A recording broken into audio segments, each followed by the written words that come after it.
The market roared with anger.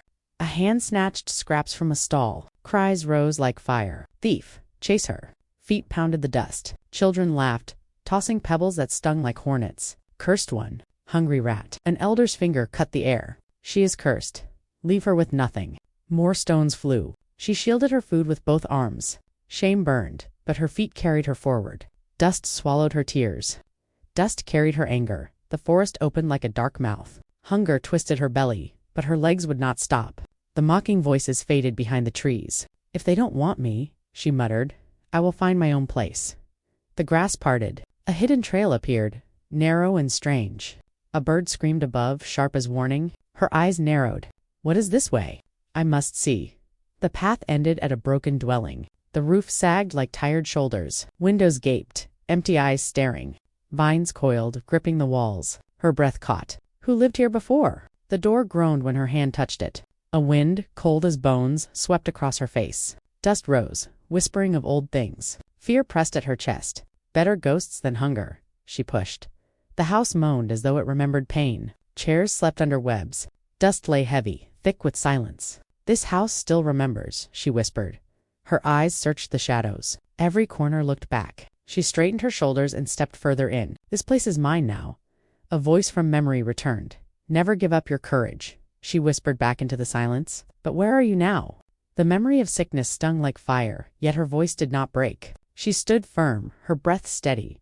Faces flashed before her eyes, one after another, doors closed. Go, cursed child, a woman had said, her hand pushing away. The sound echoed in her chest, but she clenched her fists tight. I will not beg again, she vowed, each word sharp as iron.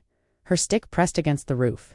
Dust rained down, coating her hair. The chair beneath her creaked, bending as if ready to fall apart. Still, she muttered, this house is weak, but it still stands. Her eyes narrowed with resolve. Weakness or not, it was hers to test. Ash lay thick inside the hearth. Her hands cleared it, pushing away years of silence.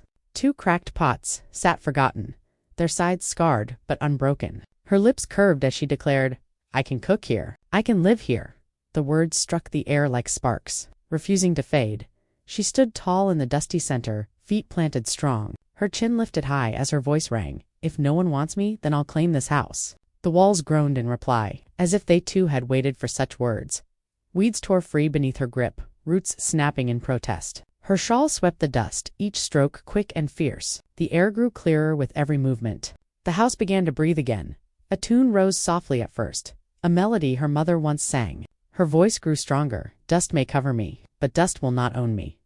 The empty shelter seemed to lean closer, listening to the song. The silence shifted, no longer heavy but alive. A broken mat became her bed. She lay her head down with steady calm. A faint smile touched her lips. This is mine now. The house creaked in the darkness, but she did not flinch. For the first time, she rested without fear. Night carried strange voices. Doors creaked without touch. A faint whisper rose, soft yet sharp. Leave this place. The shawl pulled close, shoulders stiffened.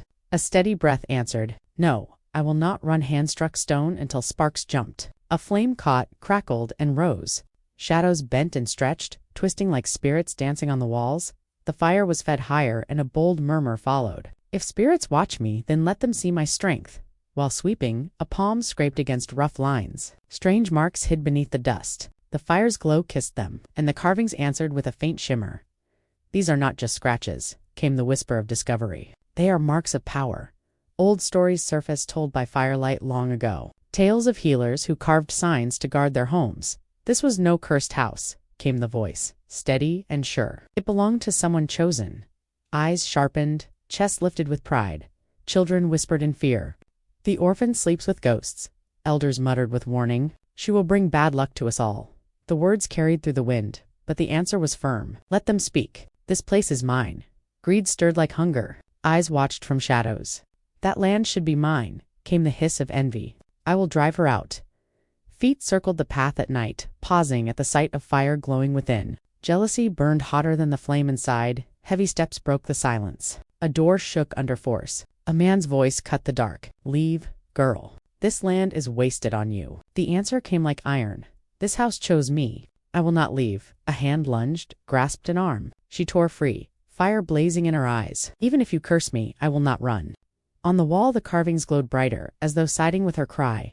A snarl filled the room. "If you stay, you will regret it." Spit hit the floor. Heavy steps stormed out into the night. Breath came fast, but the grip on the broom was steady. The spirit of the house had not broken. Instead of sleep, the broom struck the ground again and again. Dust rose, swept into corners with fierce strength.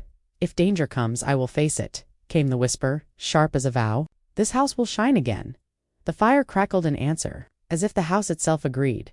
The broom scraped across the dusty floor, striking hard against wood that sounded hollow. A sharp pause followed, then a whisper. "What is this?" Fingers dug at the floor until a loose plank lifted. Beneath it, darkness waited. A small wooden door appeared where dust had covered it for years. So this house has more to tell. With effort, the door creaked open, revealing a secret kept from all eyes. Jars gleamed in the hidden space gold, cowrie shells, charms glowing faint in the firelight. "Spirits guide me. This is no ordinary house." Hands trembled at the sight.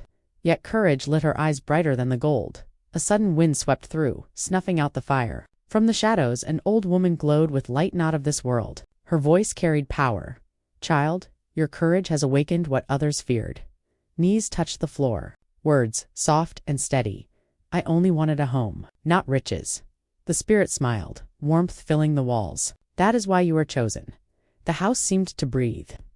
Alive with unseen strength, through a cracked window, greedy eyes watched. Gold glittered in the dim light and breath caught sharp in the throat. "This is mine now." The door slammed open with force. "Move, girl. That treasure belongs to me." But the path was blocked, voice rising firm and unshaken. "No, this house is not yours." The spirit watched in silence, waiting. Her words cut like thunder. "Show me your heart. Speak the truth." A head bowed low. "I want only a home and peace." But greed shouted back, "I want gold, and I will take it." Hands lunged for the jars. The spirit's eyes blazed, fire burning without flame. Greed curses its owner. The ground rumbled. A scream tore through the night. Feet fled in terror, leaving nothing but dust and shame. The spirit turned, her voice gentle as dawn. "You stood with courage and respect. This house is yours." The walls hummed as if welcoming their keeper. "Use it to help others, and it will never fail you." Her glow faded, but the blessing stayed, strong as the heartbeat of the earth. The pot steamed in her hands as she stepped forward. Children peered from behind shoulders. "Is that really her?" one whispered. Another voice gasped. "She looks different." Strong, no shadow bent her walk. Her head was high. Her steps beat like drums of courage. The noise of trade faded. Stalls froze as her feet touched the ground. A man muttered, "She came from the cursed house, yet she shines." Eyes followed her, waiting for her to stumble. She did not. Her back stayed straight, her hands steady, her face unshaken. She lowered the pot, set the map before all, and lifted her voice. "Come, eat with me."